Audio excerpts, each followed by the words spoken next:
इस कार्यक्रम के पुण्यार्जक हैं पुण्यशाली श्रावक श्रेष्ठी परिवार श्री कंवरीलाल जी सेठी एवं श्री सुमेरमल जी छाबड़ा की स्मृति में सेठी छाबड़ा परिवार निवासी गुवाहाटी एवं कोलकाता, श्रीमती रतनमणि देवी सेठी, श्रीमती इंदिरा देवी छाबड़ा, श्रीमती प्रीति जैन, श्री सुरेंद्र जैन, श्रीमती रिया जैन, श्री सिद्धांत जैन, पौत्री दामाद, श्रीमती सलोनी, श्री सिद्धांत जी रारा, दुल्हन साड़ी, श्रीमती मोनिका जैन, श्री अजीत जैन, आयुषी अर्नव, श्रीमती रितिका जैन, श्री विनीत जैन, विवान देवर्ष, पुत्री एवं दामाद श्रीमती ऋतु चूड़ीवाल, श्री सुधीर जी चूड़ीवाल, दोहित्र ऋषित हार्दिक।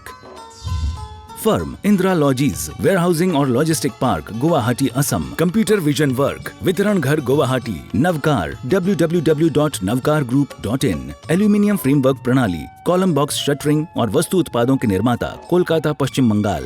नवाचार्य श्री समय सगर जी महाराज की जय जय जय। गुणायतन प्रेता संघ का समाधान भावना एक प्रवर्तक, जन जन के संत प्रखर वक्ता, बोले परम पूज्य मुनि श्री प्रमाण सागर जी महाराज की जय जय जय। बोले परम पूज्य मुनि श्री निर्वेक सागर संधान सागर जी महाराज की। देवी अहिल्या की नगरी मालवा की शान, मध्य प्रदेश की आर्थिक राजधानी इंदौर के आचार्य श्री विद्यासागर सभागार से सायंकालीन टीवी चैनल का बहुचर्चित विश्वविख्यात शंका समाधान के कार्यक्रम में अपनी शंकाओं का समाधान गुरुवर के मुख से प्राप्त करें। उसके पूर्व पारस चैनल, जिनवाणी चैनल, आदिनाथ चैनल और प्रमाणिक ऐप के माध्यम से जो घर में बैठ के इस कार्यक्रम को देख और सुन रहे हैं उन सभी का और यहाँ पर उपस्थित समस्त श्रावक श्राविकाओं का धर्म प्रवाह समिति के साथ साथ सकल दिगंबर जैन समाज इंदौर हार्दिक अभिनंदन स्वागत करता है। चलते हैं प्रतिदिन की बातें परम पूज्य मुनिवर के श्री में नमन करते हुए आशीर्वाद प्राप्त करेंगे और निवेदन करेंगे। शंका समाधान के कार्यक्रम के लिए दोनों हाथ जोड़ेंगे और मेरे साथ दोहराएंगे, बोलेंगे हे मुनिवर नमोस्तो नमोस्तो नमोस्तो। और आइए गुरुवर के आशीर्वाद से हम और आप शंका समाधान के कार्यक्रम में अपनी शंकाओं का समाधान प्राप्त करें। उसके पूर्व मैं उन परिवारों के नाम की घोषणा कर रहा हूँ जिन्होंने गुणायतन से जुड़ते हुए अपने जीवन में गुणायतन परिवर्तन का सौभाग्य प्राप्त किया है। निर्माण निधि के रूप में श्रीमती उषा जी, स्वर्गीय देवेंद्र कुमार जी गाजियाबाद। मैं चाहूँगा नामों की घोषणा हो रही तो ताली बजा के आप सम्मान करेंगे। इसी क्रम में गुणायतन ट्रस्टी के रूप में गुणायतन स्तंभ से ट्रस्टी जो ऑनलाइन जुड़े हैं श्रीमती सुधा जी, धर्मपत्नी डॉक्टर महेंद्र कुमार जी, विष्णुवाला परिवार, विदिशा। जोरदार तरीके से सम्मान करें। और आइए चलते हैं, मैं मंच पे उन सुधी श्रावकों को आमंत्रित करूंगा जिन्होंने निर्माण सारथी और सूत्रधार के रूप में गुणायतन से जुड़ने का अवसर प्राप्त किया है। सीए कुमारी सलोनी जैन, सीए बनने के उपलक्ष्य पर अखिलेश, ममता, समृद्धि, शैली जैन, मैहर, सतना, इन्होंने गुणायतन में निर्माण सारथी के रूप में जुड़ने का अवसर प्राप्त किया है। उपस्थित हो तो वे आएँ, परम पूज्य मुनिवर के श्री चरण वंदना करते गुरुवंदना का सौभाग्य प्राप्त करेंगे।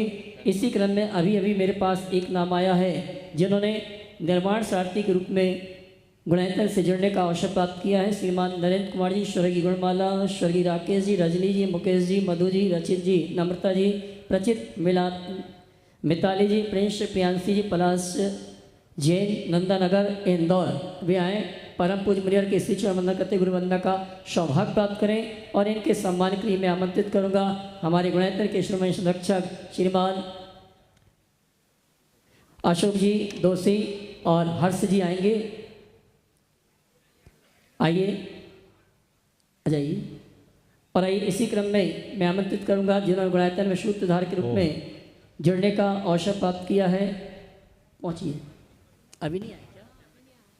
चलिए कोई दिक्कत नहीं, बाद में कोई दिक्कत नहीं, हम इनका सम्मान बाद में करेंगे। अब इनके परिवार के सदस्य नहीं आए हैं। सूत्रधार के रूप में श्रीमती लक्ष्मीलाल जी, पुष्पा जी, कोठारी वीरेंद्र, सुषमा जी, प्रवीण, टीना जी, श्रीमती शिव जी, शिवश्री, वंशी जी, निहान सहाय, सार्थक कोठारी, सुश्री जवनी जैन एवं समस्त कोठारी परिवार बांसवाड़ा जिन्होंने गुणायतन में सूत्रधार के रूप में जुड़ने का अवसर प्राप्त किया है। मैं सम्मान सहित आमंत्रित करूंगा। वे आए, परम पूज्य मुनिवर के श्री चरण में नमन करते गुरुवंदना का सौभाग्य प्राप्त करेंगे। और उनके सम्मान के लिए मैंने आवाज़ दी है हमारे अशोक जी दोषी और हर्ष जी आएंगे। सम्मानीय सूत्रधार परिवार का सम्मान का कार्यक्रम गुणायतन परिवार की ओर से संपन्न करेंगे। और मैं चाहूँ आप जोरदार ताली बजाकर सम्मान करें।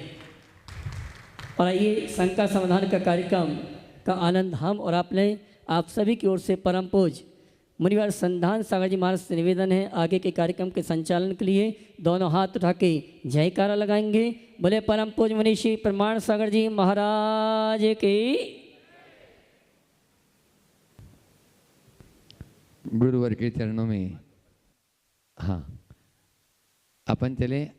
आप लोग जोरदार तालियों से स्वागत अभिनंदन कर दें जो आज गुणायतन से जुड़े हैं और शिरोमणि संरक्षक धर्मप्रभा भावना समिति के अध्यक्ष, उनका स्वागत अभिनंदन और साथ में महामंत्री जी हर इस तरफ है।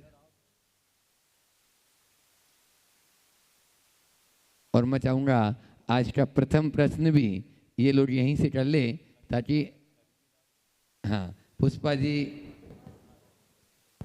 लक्ष्मी जी, लाल जी कोठारी, कॉमर्शियल कॉलोनी, बांसवाड़ा, राजस्थान, अपना प्रश्न गुरु चरणों में रखें और उसके बाद में तैयार रहेंगे श्रीमती श्वेता सचिन उद्योगपति, ट्रस्टी गुणायतन।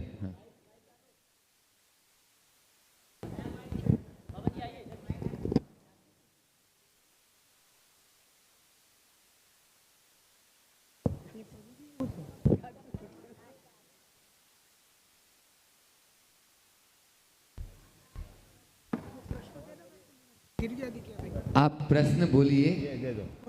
हाँ प्रश्न चलो बोलो, वहीं चले जाओ, वहीं चले। लक्ष्मी जी बोल दिया वो तैयार है। लक्ष्मी लाल जी वहीं चले जाओ, पूरा परिवार एक साथ हो जाए। नमोस्तु भगवान, नमोस्तु गुरुदेव, नमोस्तु भगवान। बांसवाड़ा से लक्ष्मीलाल कोठारी, कॉमर्शियल कॉलोनी से आपको नमस्तु। मेरे जीवन के कर्णधार, मेरे जीवन को बनाने वाले, एक बार आपको पुनः नमस्तु नमस्तु नमस्तु। महाराज जी, जब चलना कठिन होता है तभी जुझारू लोग चलते रहते हैं। जब सड़क खराब हो तो जुझारू लोग आगे आते हैं, वे जीतते हैं, वे डटे रहते हैं, वे शिखर पर पहुंच जाते हैं। गुरुदेव, क्या मुश्किलें हमेशा हारती हैं, संघर्ष करने वाले हमेशा जीतते हैं? मार्गदर्शन प्रदान करें। बिल्कुल, ये अनुभूत सत्य है।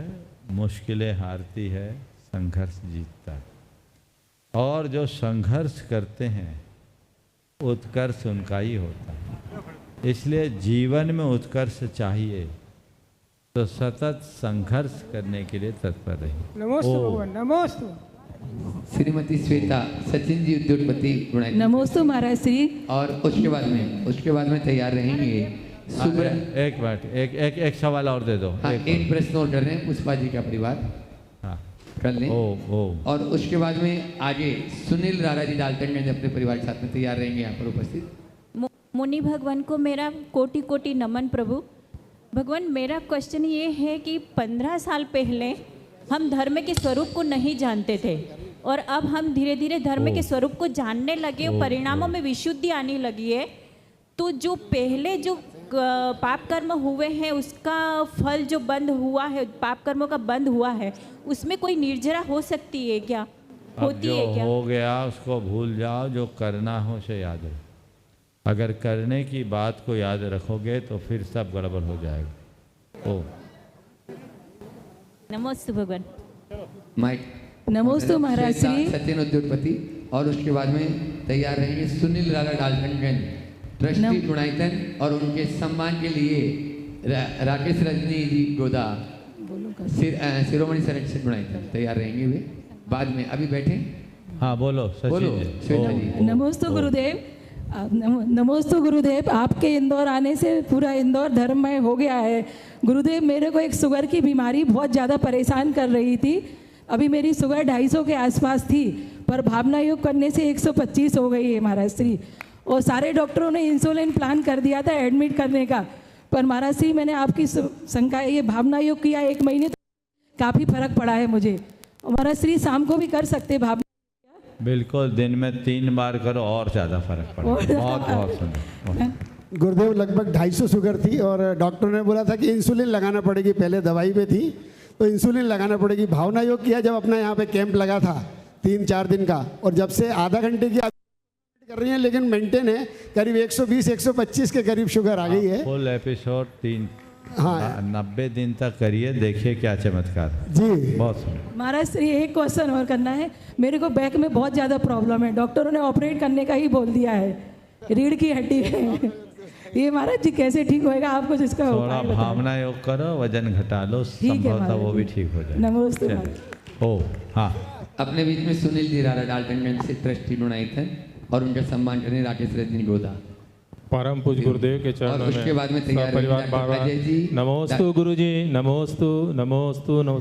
गुरुदेव अपने इस जीवन के विपरीत परिस्थिति में सदाबहार प्रश्न और हम शांत बनाए रखने के लिए क्या करें, ताकि हमें किस चीज़ों का इग्नोर करना पड़े, ताकि नकारात्मक प्रतिक्रिया कम हो, क्योंकि आज ही बोल रहे थे कि मृत्यु का बंध हर समय हर पल हो रहा है, तो क्या करें कि देखिए, अपने जीवन को सदाबहार प्रसन्न बनाए रखने के लिए हम क्या करें।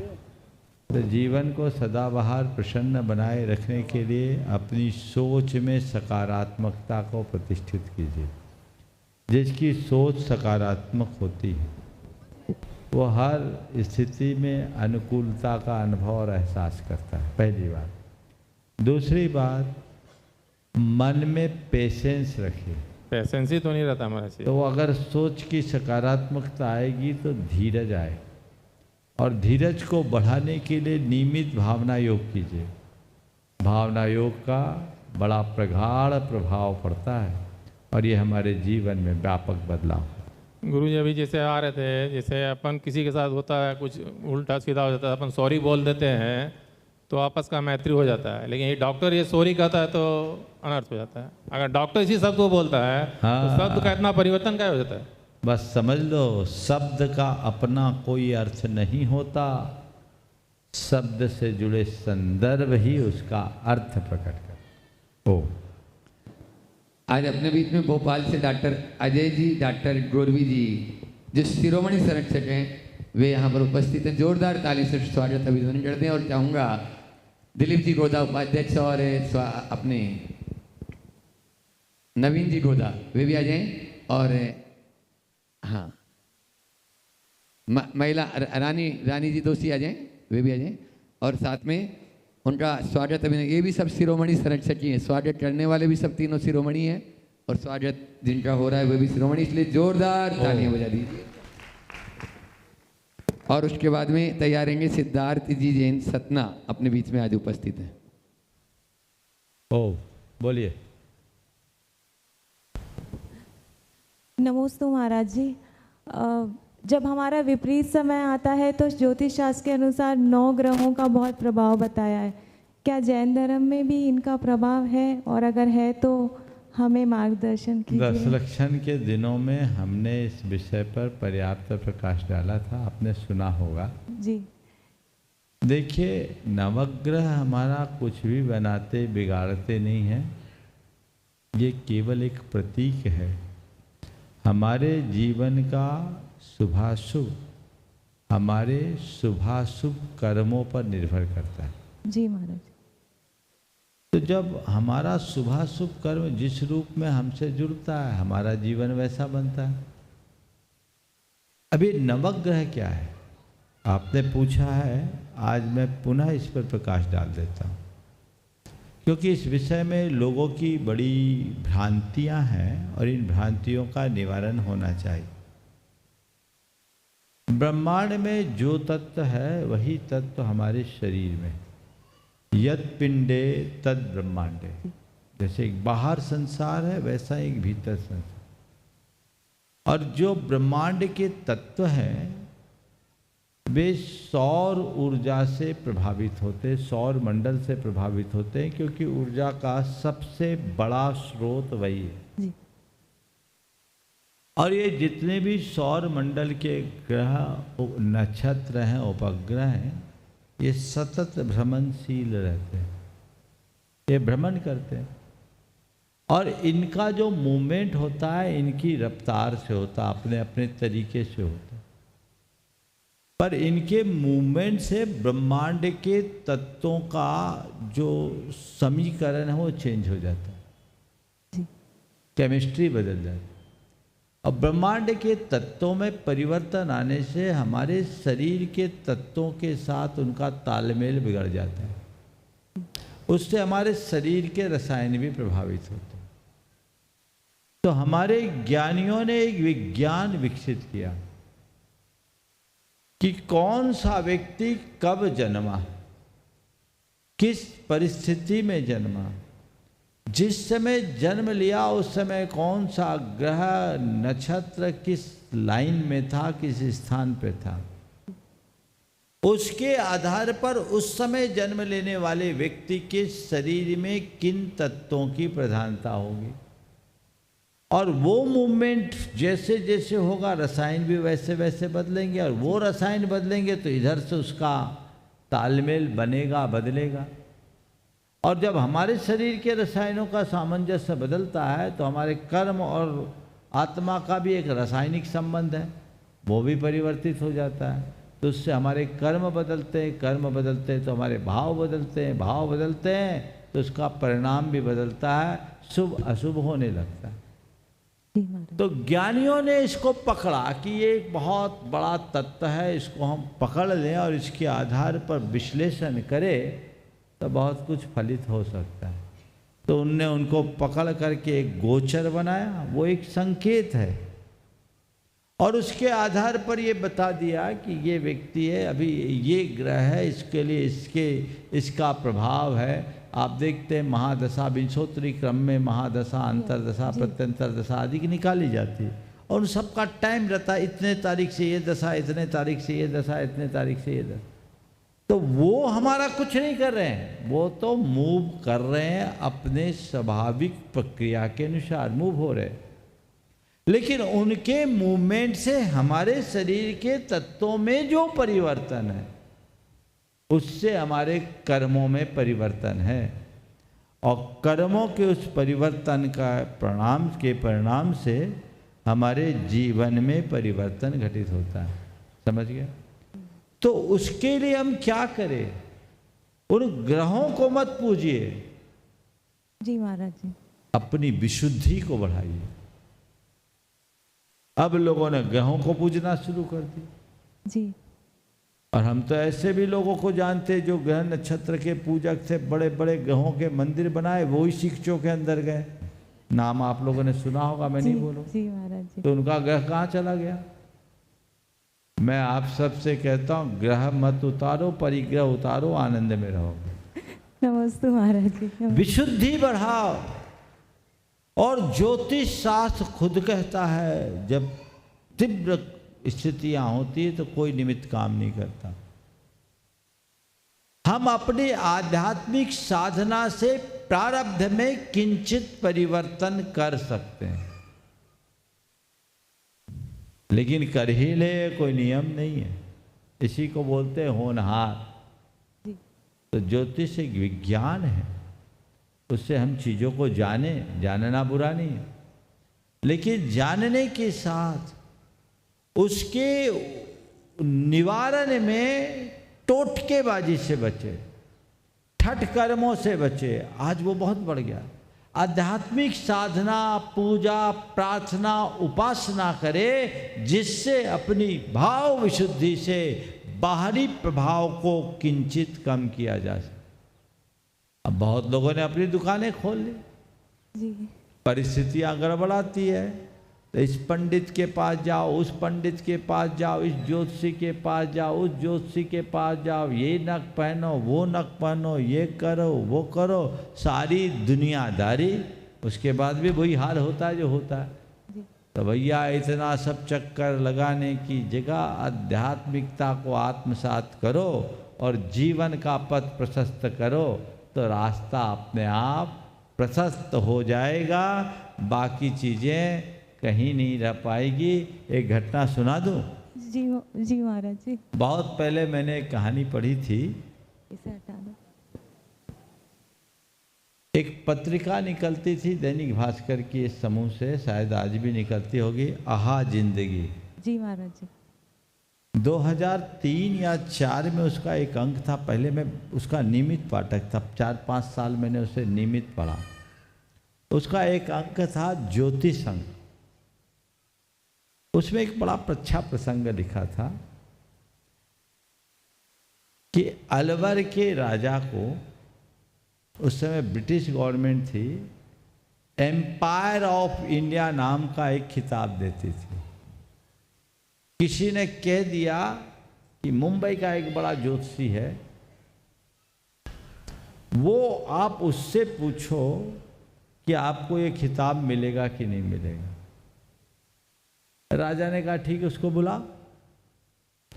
स्पेशल सेलून से आया, सेलून समझते हैं ना, ट्रेन का एक स्पेशल कोच होता है, उससे वो आया। बड़ा महंगा था उस समय वो। अब वो सोचा कि मैं राजा का फलित बताने के लिए आया हूँ, राज की अतिथि बनकर आया हूँ, तो अलग ही ठाठ रहेगा। रेलवे स्टेशन पर आया, कोई लेने नहीं आया, कोई लेने नहीं आया। अब पता पूछते पूछते राजा के पास पहुंचा।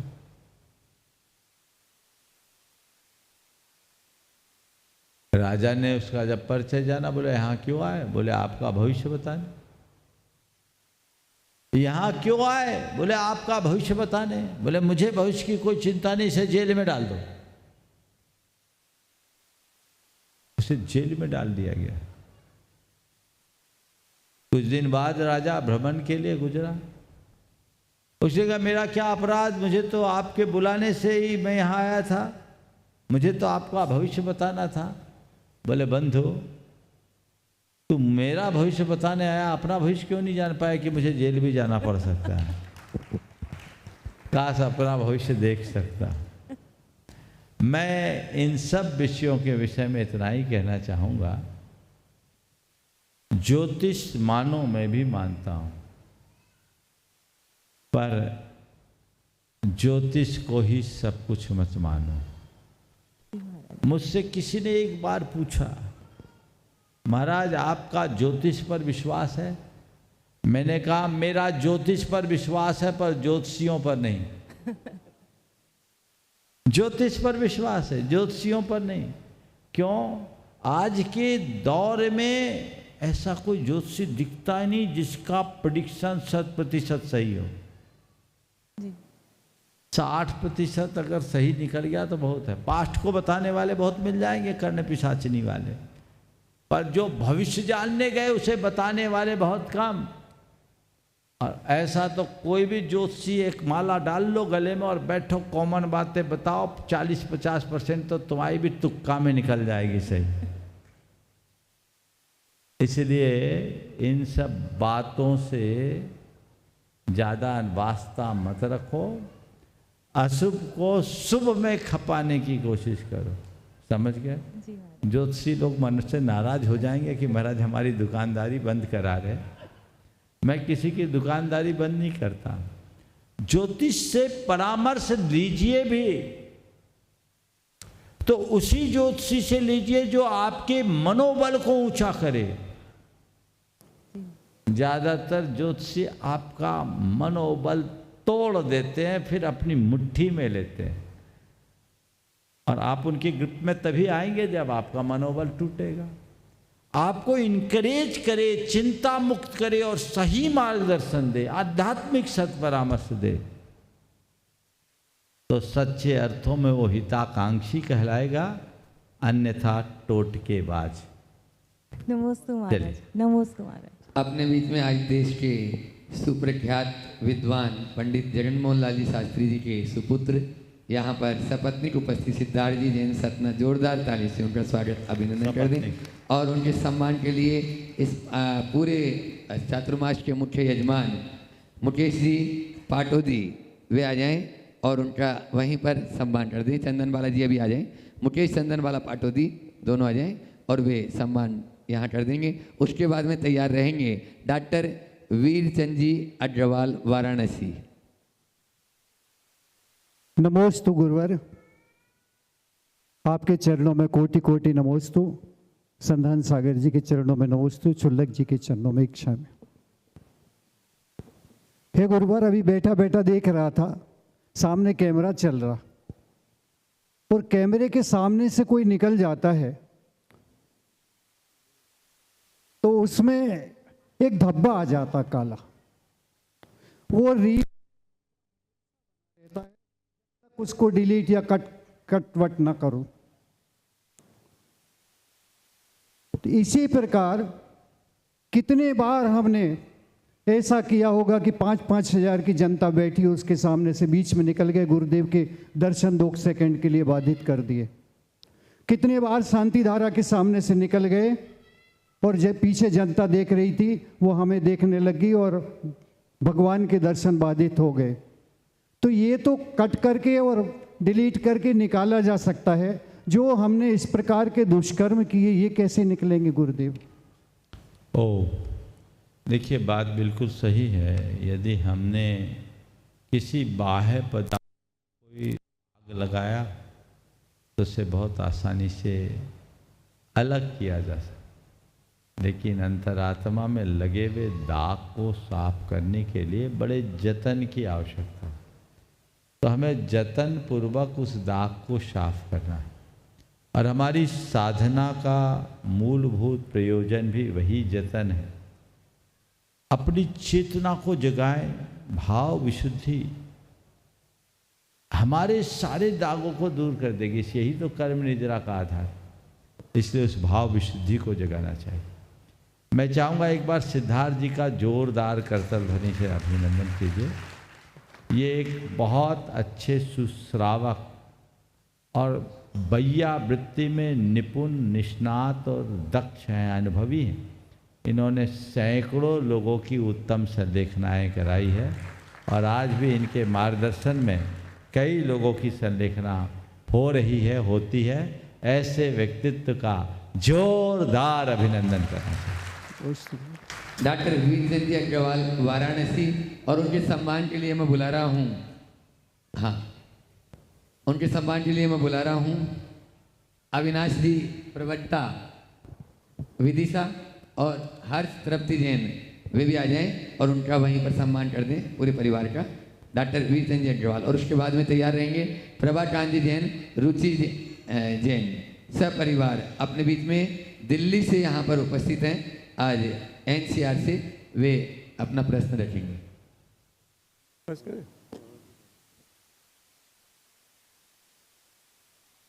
गुरुवर के चरणों में कोटि कोटि नमन। हे गुरुवर, पुराणों में तो गंधोदक की महिमा का अचिंत वर्णन है ही, परंतु साक्षात आपके मुखारविंद से कई बार प्रवचनों में एक ब्रह्मचारी जी शिखर जी के जिन पाद का अभिषेक करके और उससे प्राप्त गंधोदक से सफ़ेद दाग के चकत्ते, अनेकों चकत्ते गायब हो गए। गुरुवर, मैं स्वयं चर्म स्किन स्पेशलिस्ट होने के नाते इस बात को अच्छी तरह से वाकिफ़ हूँ कि विश्व में कहीं भी सफ़ेद चकत्ते की कोई संपूर्ण रूप से समाप्त करने की कोई औषधि अभी तक तैयार नहीं है। दलित कुष्ठ जो श्रीपाल को हुआ था, उसकी तो काफ़ी कुछ आज के मॉडर्न साइंस में दवाएं हो भी गई हैं, परंतु ये सफ़ेद कुष्ठ जो वास्तविक कुष्ठ नहीं है और जिसको सामाजिक रूप से गलत माना जाता है, कुष्ठ माना जाता है, उसकी कोई दवा नहीं है। आपके मुखारविंद से ये संभव हुआ गंधोदक की महिमा से। मेरा प्रश्न ये है, ये गंधोदक की महिमा क्या आदिश्वर स्वामी प्रथम तीर्थंकर ने, ऐसा सुनने में मुझे आया है, मैं जनमानस में ये प्रचलन है कि भरत स्वामी समोसरण में जाके आदिनाथ स्वामी से प्रश्न किए थे अपने कष्ट निवारण के लिए, तो आदि प्रभु ने कहा कि तुम अष्टापद पे जाकर जिन प्रतिमाओं का अभिषेक कर प्राप्त गंधोदक से अपने कष्ट का निवारण करो। भरत ने कहा। तो गुरु आपका इस पर क्या मंतव्य है, ये मैं चाहूँगा। भगवान के अभिषेक और गंधोदक का प्रताप है, इसमें कोई संशय नहीं। पुराणों में भी है और मैंने तो प्रैक्टिकल देखा। एक महिला जो भयानक एक्सीडेंट के कारण कोमा में आ गई थी और उनके परिवार ने नियमित शांति धारा करके उनका गंधोदक लगाया, आज वो सही सलामत है। ऐसे एक नहीं अनेक उदाहरण हैं। तो जब ये मेडिकल साइंस नहीं मानेगा लेकिन इस तरह का मिराकल होता है, चमत्कार होता है। आज ही सुबह एक युवक ने मुझसे कहा कि महाराज श्री अगर वो बैठा हो तो खड़े हो जाएंगे, यहाँ हो तो। उसके पेट में मैंने पत्नी के लिए बच्चा था और उसके लिए डॉक्टरों ने बता दिया हार्ट बीट नहीं है, ये बच्चे की नहीं, इसकी सफाई कराओ। उसने मुझसे कहा, मैंने उससे कहा कुछ नहीं होगा, तो चिंता मत कर, उसे स्वाभाविक रूप से जन्म दे और भावना योग करो। उसने भावना योग किया। आज सुबह सुबह मुझे बता के गया, महाराज नॉर्मल डिलीवरी हो गई और डॉक्टर कह रहा है ये मिराकल है। तो कई चीजें ऐसे, मैंने कहा देख सबसे बड़ा तू कितने बड़े पाप से बच गया,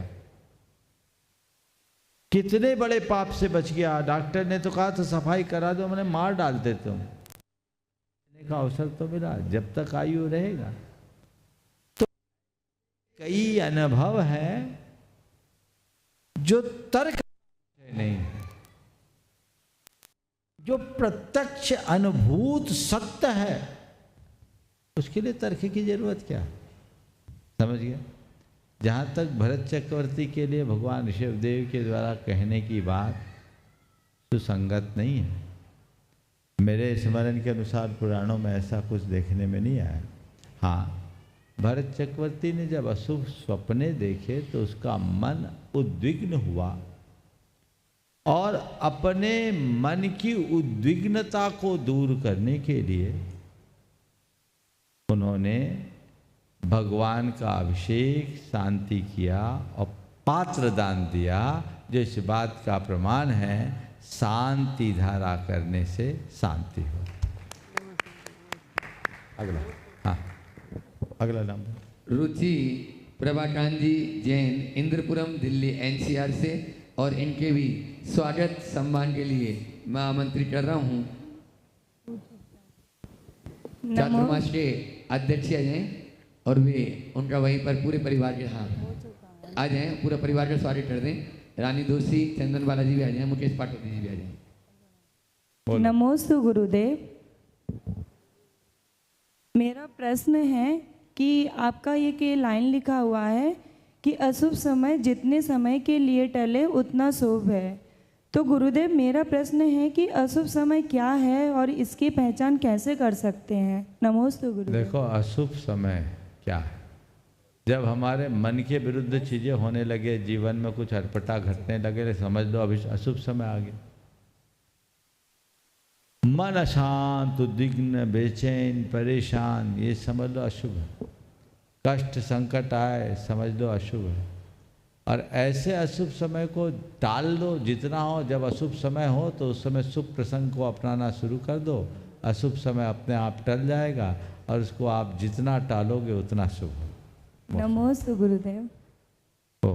नरेश जी पांड्या पेटरवार से अपने बीच में हैं, वे अपना प्रश्न रखते हैं और सम्मान वहीं पर मोनू जी, राजकुमारी जी काला वहीं पर सम्मान कर दें उनका, जयपुर से। नमोस्तु गुरुदेव। नमोस्तु महाराज श्री इच्छा में उच्चलज्ञ महाराज। हुंडा अवसरी काल होने के कारण से हुंडा अवसरी काल होने से आदिनाथ भगवान कैलाश गिरी से निर्वाण प्राप्त हुए और हमारे बीच तीर्थंकर सम्मेद शिखर से निर्वाण प्राप्त किए। तो ये क्या वही कैलाश गिरी है जो हमारा आज क्षुद्र पर्वत कहलाता है, सम्मेद शिखर? देखिए सम्मेद शिखर के विषय में तो ये कहा जाता यही है, लेकिन कैलाश पर्वत के विषय में भी यही कहा जाता है। और एक बाबा लामची दास जी हुए, उन्होंने मेरी कैलाश यात्रा नाम से एक पुस्तक लिखी। उस पुस्तक के तथ्यों से ऐसा लगता है कि लामची दास ने जिस कैलाश का वर्णन किया वही है जो शास्त्रों। तो हम कह सकते हैं कि वर्तमान का ये जो कैलाश पर्वत है कभी भगवान ऋषभदेव की निर्माल स्थली रहा। मैं चाहूँगा आज अपने बीच मोनू संगीता जी काला, जो महाराज श्री के गृहस्थ अवस्था के भ्राता और उनकी बहू है, उनका सम्मान भी कमेटी के द्वारा होना चाहिए और वो अपना सवाल भी करेंगे। वहीं कर लीजिए, हाँ सवाल भी करो। और उसके बाद भी तैयार रहेंगे संतोष नमोस्तु महाराज जी। बामोरा। मेरा प्रश्न ये है कि महाराज जी रोग और राग दोनों ही हमें कष्ट देते हैं। रोग तो दवाई से ठीक हो सकता है, किंतु राग को कैसे कम किया जा सकता है, और राग तथा अनुराग में क्या अंतर है महाराज जी? रोग और राग दोनों कष्ट देते हैं। रोग को दवाई से ठीक कर सकते हैं, राग को कैसे ठीक करें? रोग से भी खतरनाक रोग राग है। रोग तो एक जीवन को खराब करता है, राग भव को खराब करता है। जैसे रोग के लिए दवाई है, वैसे ही राग को मिटाने के लिए भी दवाई है। राग को मिटाने के लिए हमें तत्व ज्ञान का आश्रय लेना है। अगर हम तत्व ज्ञान का आश्रय लेंगे तो हमारा राग अपने आप मिट जाएगा। तो जीवन के मर्म को समझे, तत्व ज्ञान को अपनाने की कोशिश करें, राग समूलतः समाप्त हो सकेगा। और राग और अनुराग में क्या अंतर है? राग विषयों के प्रति होता है, अनुराग धर्म और धर्मी से होता है। नमस्ते महाराज। अपने बीच में मंडी बामोरा महिला मंडल की अध्यक्षा निर्मला जी और संतोष जी यहाँ पर हैं मंडी बामोरा से। वे अपना प्रश्न करें और सुब्रा जैन दमोह तैयार रहे। ओम। परम श्रद्धेय गुरुवर के चरणों में कोटि कोटि नमोस्तु नमोस्तु नमोस्तु। संदान सागर महाराज जी के चरणों में नमोस्तु नमोस्तु नमोस्तु। महाराज श्री अभी 3 महीने पहले इनके हाथ में पैरालिस हो गया था, तो महाराज श्री डॉक्टर साहब ने बोला कि 3 महीने तक दवाई खाना पड़ेगी।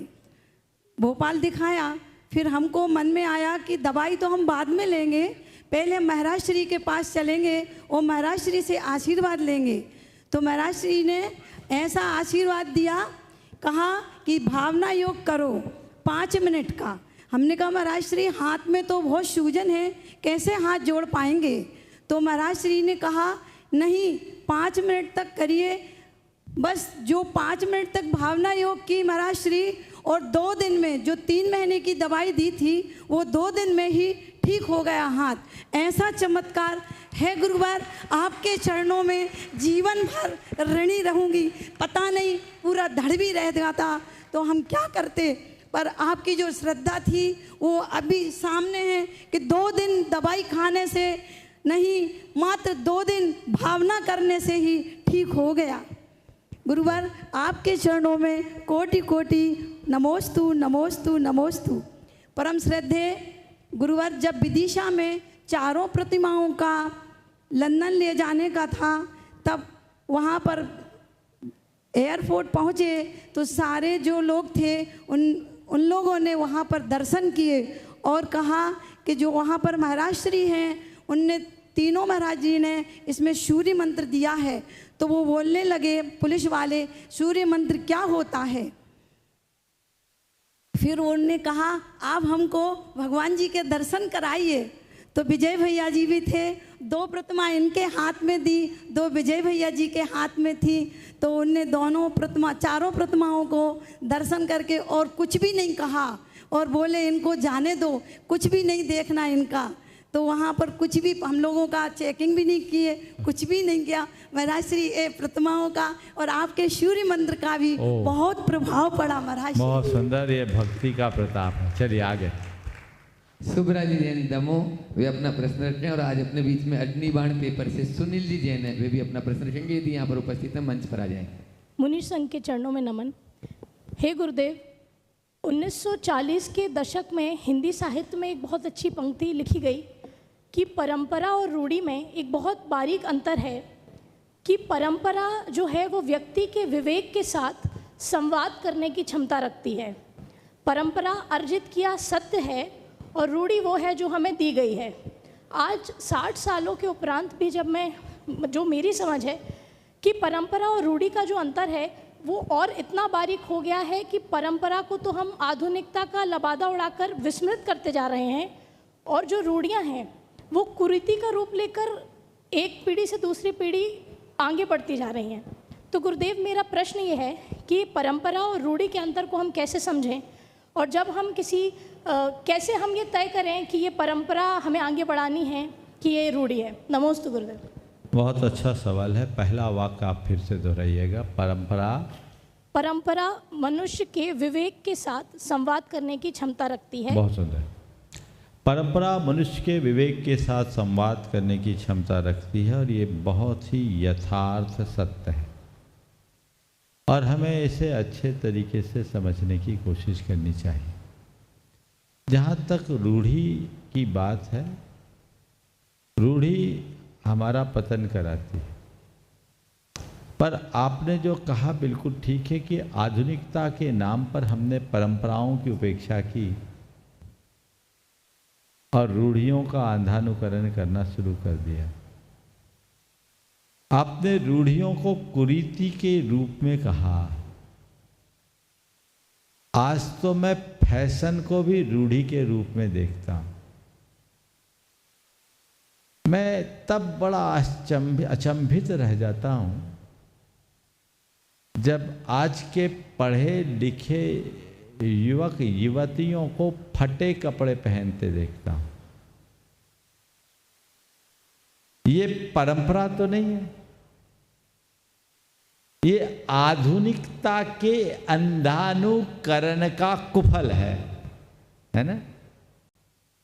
आधुनिकता के अंधानुकरण का कुफल। और लोग उसके औचित्य का विचार किए बिना कुछ भी काम कर लेते। मुझे लगता है लोग कहते हैं कि हमें रूढ़िवादी नहीं बनना, पर मुझे दिखता आज के ज़माने में जितने लोग अपने आप को मॉडर्न कहते हैं और मानते हैं ना, वे तथा कथित मॉडर्न लोग ज़्यादा रूढ़िवादी। एक एक्टर ने एक्ट्रेस ने कोई कपड़ा पहन लिया या फैशन डिजाइनर ने कोई नई बात प्रस्तुत कर दी, दूसरा उसका अनुकरण करने लगे। यहाँ अपना विवेक। आपके सवाल का उत्तर केवल एक पंक्ति में हो सकता है। न हमें आधुनिक बनने की बात सोचनी चाहिए, न पारंपरिक, मौलिक प्रयास करना चाहिए। मौलिकता को आत्मसात करें। और मैं ये बड़े स्पष्टता से कहना चाहूंगा, न तो आधुनिकता बुरी है और न ही परंपरा अच्छी है। अच्छाई उसी में जिसमें मौलिकता है। अगर मौलिकता से युक्त बात आधुनिकता में भी दिखती है तो हमें उसका अनुकरण करना चाहिए। अब परंपरा हमारी मौलिकता को खंडित करती है तो हमें उससे दूरी रखना चाहिए। नमोस्तु गुरुदेव। अग्निबाण पेपर से अपने बीच में सुनील जी जैन, वे अपना प्रश्न रखें। नाम खुद बोलो। गुरुदेव महावीर जैन है। महावीर जैन, हाँ। महावीर जी जैन वहीं आगे। और वहीं पर नवीन भाई उनका पीत दुपट्टा के माध्यम से स्वागत अभिनंदन कर दें। और उसके बाद में तैयार रहेंगे आज निर्माण सारथी के रूप में जो जुड़े हैं अभय भैया जी, कुछ अपनी घोषणा कर रहे हैं। चिंतन बाकी वाला ग्रुप वो भी तैयार रहेगा इसके बाद में। गुरुदेव के चरणों में सादर नमोस्तु नमोस्तु नमोस्तु। गुरुदेव, मेरा प्रश्न ये है कि जैन धर्म व अन्य धर्मों में सभी को श्रीफल चढ़ाया जाता है, अर्पित किया जाता है। गुरुदेव, श्रीफल का क्या महत्व होता है और श्रीफल चढ़ाने का क्या उद्देश्य होता है? गुरुदेव, ये शंका मेरे मन में है। देखिए, श्रीफल एक श्रेष्ठ फल है। सारे फलों में सर्वश्रेष्ठ फल को श्रीफल कहा जाता है और इसे धार्मिक कार्यों में विशेष मंगलकारी रूप में अर्पित किया जाता है। जैन परंपरा में विशेषतया और लगभग सभी परंपराओं में। अब ये श्रीफल क्या है सुनिए, इसे श्रेष्ठ क्यों कहा? सबसे पहली बात तो इस श्रीफल में कृतज्ञता का गुण है। आपको पता है नारियल में पानी क्यों रहता है? हाँ, एक बार किसी ने पूछा कि तुम अपने सिर पर इतना पानी क्यों लाद रखे हो? नारियल के पेड़ से कहा। तो नारियल ने कहा कि जब मैं बच्चा था तो मनुष्यों ने मुझे खूब पानी पिलाया, उसके बदौलत मैं बड़ा हुआ। मैं जब बच्चा था तो मनुष्यों ने मुझे खूब पानी पिलाया, उसके बदौलत मैं बड़ा हुआ। उनका कर्जा मेरे सिर पर चढ़ा है, इसलिए मैंने अमृत तुल्य जल इन कलशों को लेकर अपने सिर पर रखा हूँ ताकि वो ऋण चुका सके। ये कृतज्ञता का भाव केवल एक ही फल में है, इसलिए उसका नाम श्रीफल है। नमस्ते। दूसरी बात,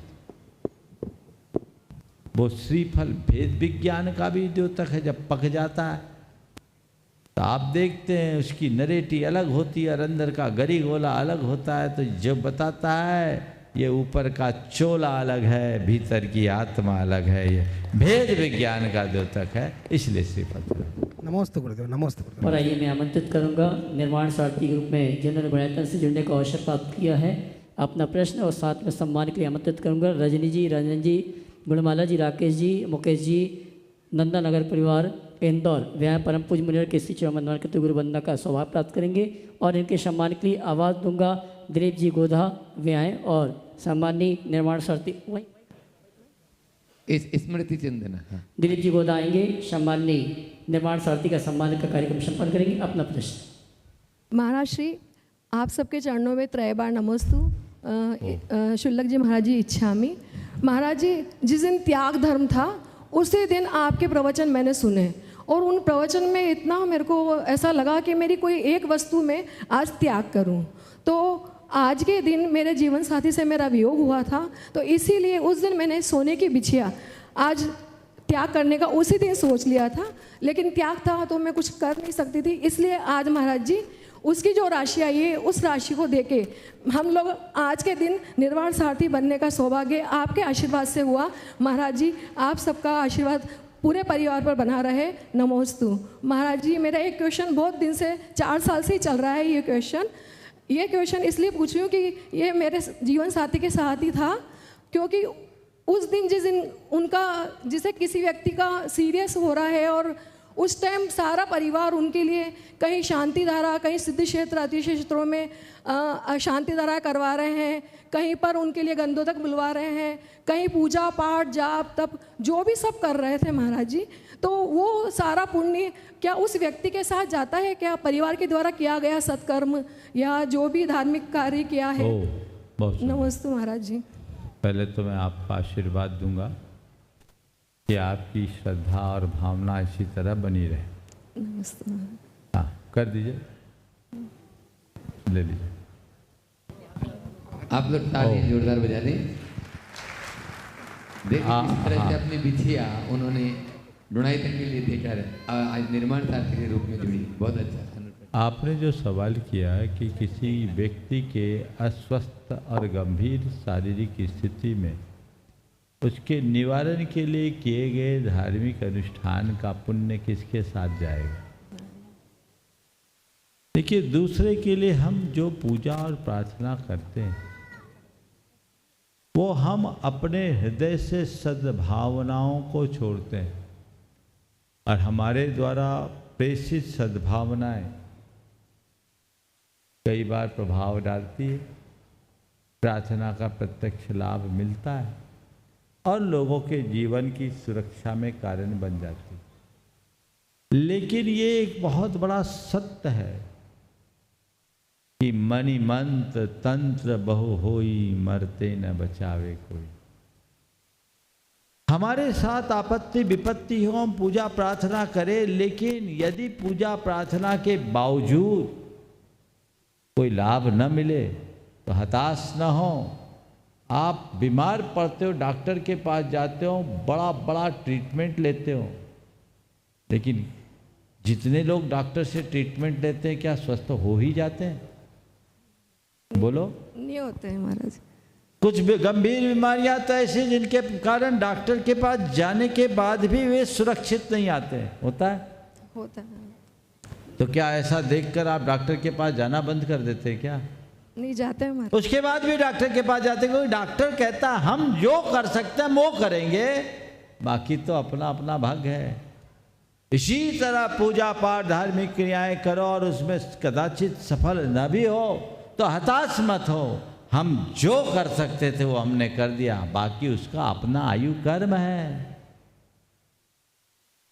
हाँ, हमारे संग में एक मुनि महाराज थे, उनको कुत्ते ने काट खाया। हाइड्रोफोबिया हो गया। मेडिकल से जुड़े लोग जानते होंगे डॉक्टर साहब, हाइड्रोफोबिया का सिम्टम प्रोड्यूस होने के बाद 72 आवर्स से ज़्यादा आज तक दुनिया में कोई नहीं बचा। कुत्ता काटा था, इग्नोर कर दिया, और 4 महीने बाद उसका असर हो गया और विहार करके कटनी आ रहे थे, हाइड्रोफोबिया के सिम्टम्स आ गए। हम लोग बोहरीगंज में थे, एक दिन में 50 किलोमीटर चल करके गए। सारे त्यागी व्रतियों ने आकर खूब जाप किया, खूब शांति आराधना की, लेकिन बच नहीं पाए। लेकिन उसका प्रभाव क्या पड़ा मालूम? हाइड्रोफोबिया के जितने सिम्टम्स दिखते थे एक भी नहीं दिखे, और मेरे सामने उनके प्राण निकले आनंद के साथ, भेद विज्ञान समता के साथ। कहते हाइड्रोफोबिया आने के लिए पानी की तरफ भागता है, काटने के लिए बोलता है, कुत्ते की तरफ भौंकता, कुछ नहीं। सारे डॉक्टर्स ऑब्जर्व कर रहे थे, उसमें कुछ नहीं हुआ। तो हमारी सद्भावनाओं से और कुछ हो या ना हो, सामने वाले को शांति जरूर मिल सकती है, इसका हम ध्यान रखें। ओम।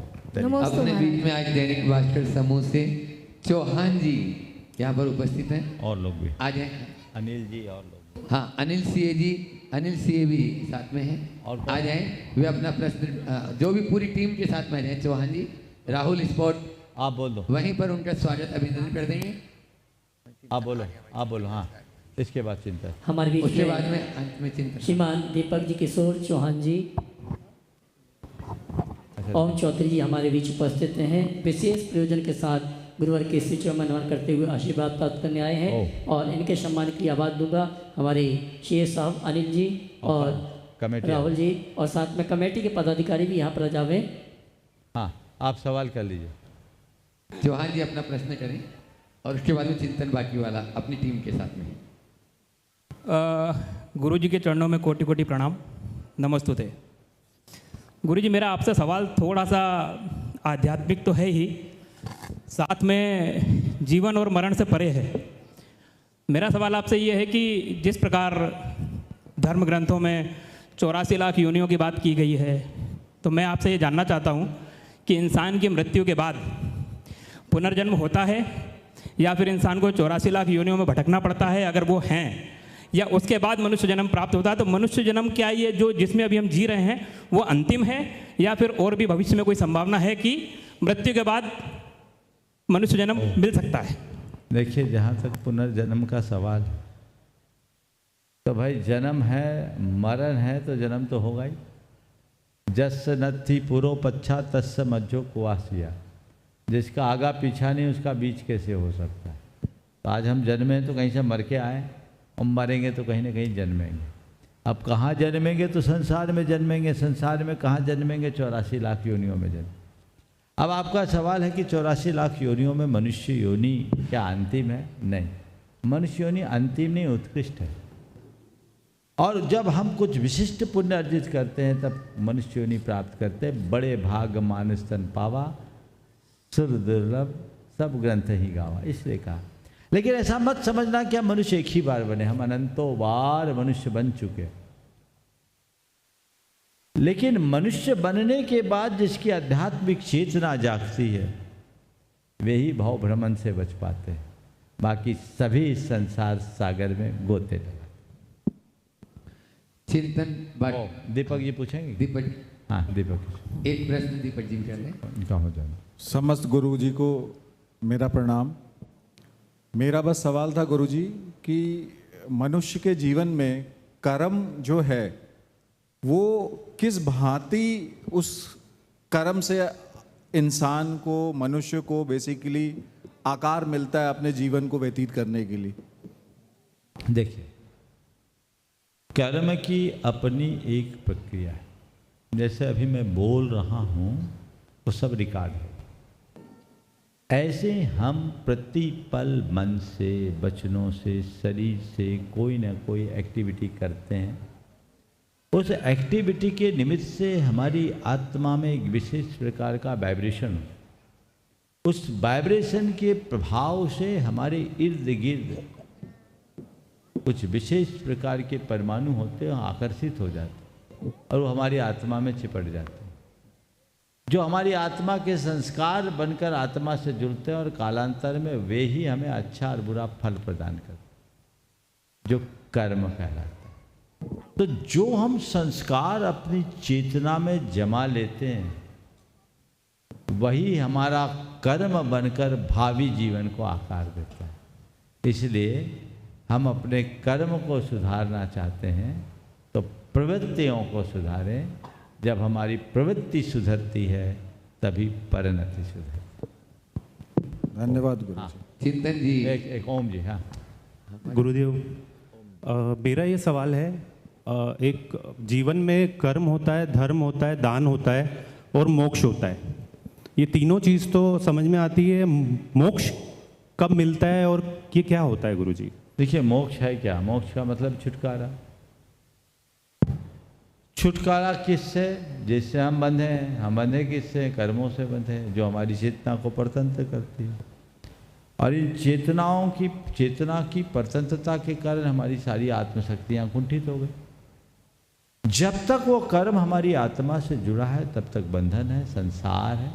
जब उसे खत्म कर दिया मुक्ति, तो मुक्ति और कुछ नहीं, अपनी आत्मा का पूर्ण शुद्धिकरण ही मोक्ष है। समझ गए? हम लोग जो साधना करते हैं वो वही एक प्रक्रिया है। जैसे सोने के ओर को प्रोसेस करके तपाया गलाया जाता है, उसकी सारी कालीमा किट्टिमा अलग हो जाती है। फिर जो सोना निकलता है वो 24 कैरेट या 100 टन सोना होता है। तो मोक्ष आत्मा को 100 टन सोना बनाने की प्रक्रिया है, अपने अंतस की कालिमा किट्टिमा को विनष्ट करने की प्रक्रिया। ओ चिंतन बाकी वाला एक बार ग्रुप के साथ में, और उसके बाद में लास्ट। अब कुछ नहीं, अब नहीं।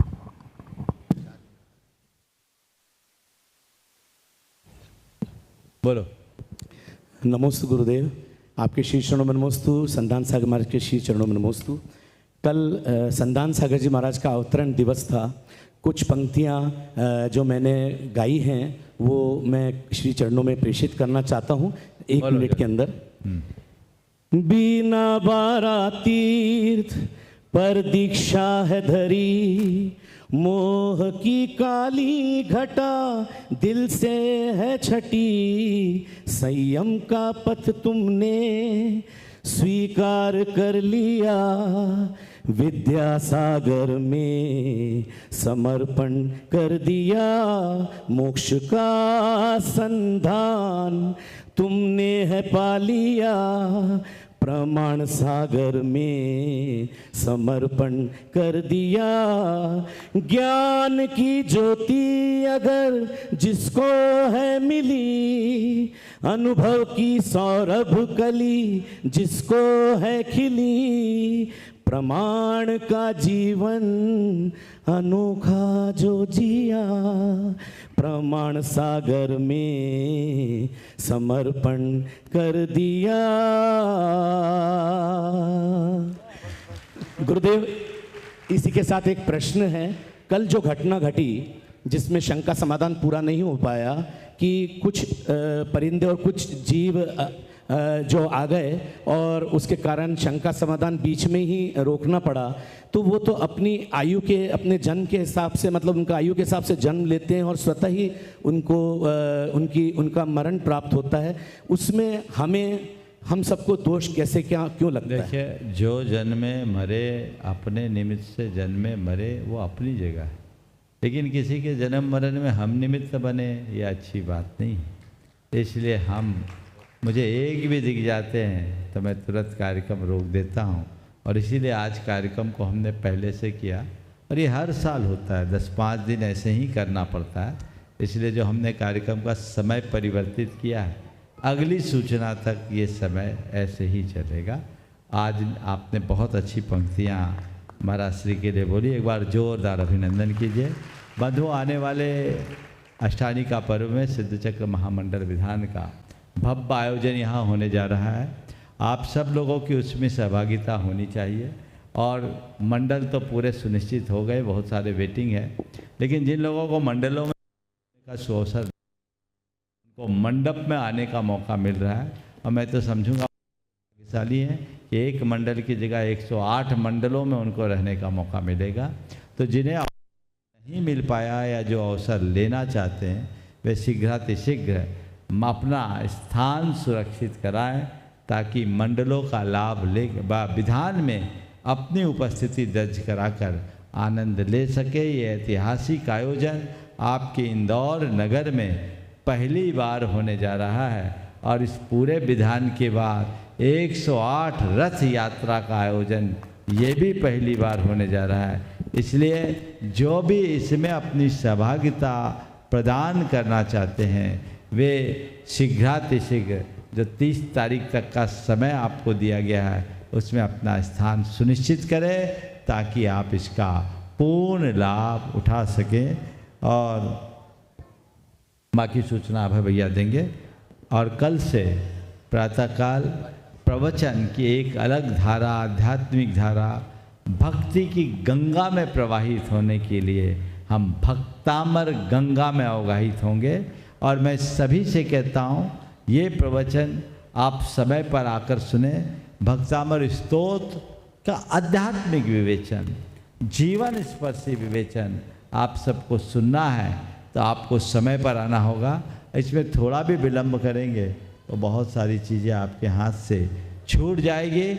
इसलिए कल से होने वाले इस लाभ को आप जरूर उसका लाभ उठाएं, इसे न खोएं। आगे बोलो।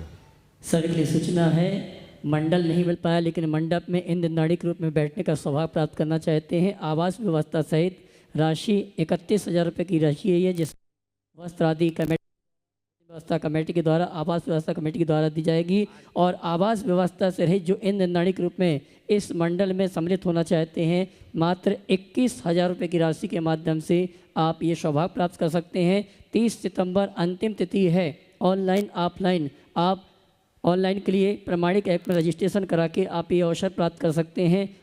इस कार्यक्रम के पुण्यार्जक हैं पुण्यशाली श्रावक श्रेष्ठी परिवार श्री कंवरीलाल जी सेठी एवं श्री सुमेरमल जी छाबड़ा की स्मृति में सेठी छाबड़ा परिवार निवासी गुवाहाटी एवं कोलकाता, श्रीमती रतनमणि देवी सेठी, श्रीमती इंदिरा देवी छाबड़ा, श्रीमती प्रीति जैन, श्री सुरेंद्र जैन, श्रीमती रिया जैन, श्री सिद्धांत जैन पौत्री दामाद, श्रीमती सलोनी, श्री सिद्धांत जी रारा दुल्हन साड़ी, श्रीमती मोनिका जैन, श्री अजीत जैन, आयुषी अर्नव, श्रीमती रितिका जैन, श्री विनीत जैन विवान देवर्ष, पुत्री एवं दामाद श्रीमती ऋतु चूड़ीवाल, श्री सुधीर जी चूड़ीवाल, दोहित्र ऋषित हार्दिक। फर्म इंदिरा लॉजीज, वेयरहाउसिंग और logistic park Guwahati Assam. Computer vision work, वितरण घर Guwahati. Navkar www.navkargroup.in। Aluminium framework प्रणाली, कॉलम बॉक्स शटरिंग और वस्तु उत्पादों के निर्माता कोलकाता पश्चिम बंगाल।